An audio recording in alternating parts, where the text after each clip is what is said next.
அத்தியாயம் 4. கற்றுக்கொள்ளும் மனநிலை. வெற்றி பெற்றவர்களை பார்த்து, இவர்கள் எல்லாம் புத்திசாலிகள், நமக்கு அது முடியாது என்று நினைக்கிறீர்களா? அது தவறு. உண்மை என்ன தெரியுமா? வெற்றியாளர்கள் எப்பொழுதும் கற்றுக்கொள்ளும் மாணவர்கள். வெற்றியாளர்கள் வயதை பார்க்க மாட்டார்கள். வெற்றியாளர்கள் ஒருபோதும் இந்த வயதில் இதை கற்றுக்கொள்ளலாமா என்று கேட்க மாட்டார்கள். அவர்கள் கேட்கும் ஒரே கேள்வி, இதிலிருந்து என்ன கற்றுக்கொள்ளலாம்? 20 வயசா? கற்றுக்கொள்கிறார்கள்.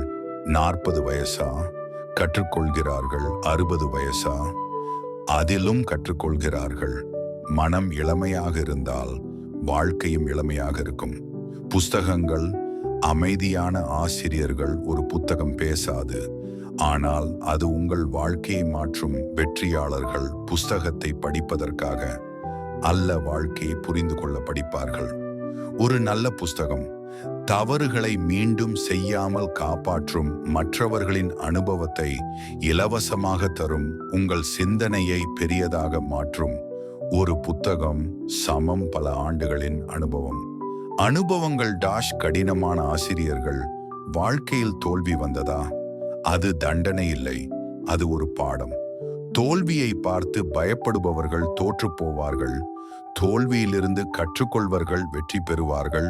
வெற்றியாளர்கள் சொல்லிக் கொள்வார்கள், எனக்கு தோல்வி கிடைக்கவில்லை, ஒரு புதிய பாடம் கிடைத்தது.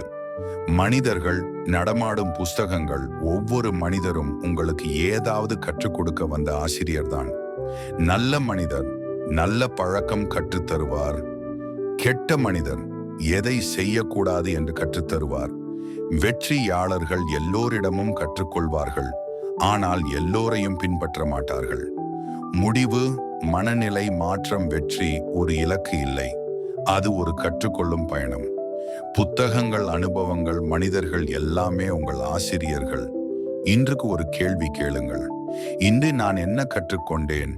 அந்த கேள்விதான் நாளை உங்களை வெற்றியாளராக மாற்றும்.